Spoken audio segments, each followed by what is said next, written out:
Well, there's only one option today, aside from doing nothing, and that is the Detroit River International Crossing. Canada's position couldn't be clearer. It's the Detroit River International Crossing or nothing.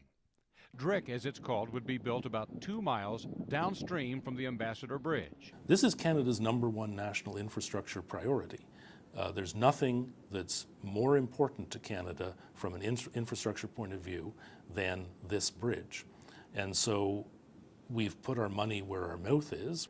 Canadian Consul General Roy Norton says Canada wants this crossing so badly it's offered to pay Michigan's $550 million share in exchange for future tolls. And in his first State of the State address, Governor Snyder says he's willing to take Canada up on that offer. We think it's good for both countries and the region. This is a highly integrated economy. We are your best customers and you are our best customers.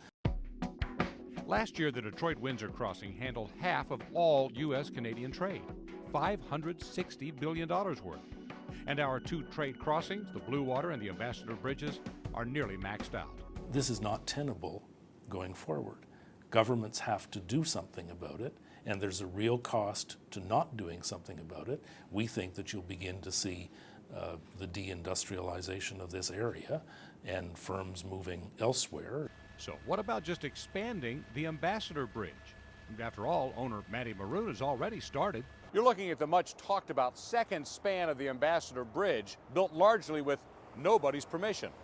While the Canadians assure us it may have gotten that far on the U.S. side, but it'll probably never reach that side of the river. And the Canadians are unlikely to ever approve an expansion of the Ambassador because they're not very fond of the bridge. This is polluting, it's noisy, it's unsafe, and clearly nobody in 1929, when the bridge was built, had any notion that that volume of traffic would be crossing. So folks in Windsor are attracted to an option whereby freeway can be brought to the crossing, which can't happen to the existing Ambassador Bridge or to a hypothetical twin of the existing Ambassador Bridge.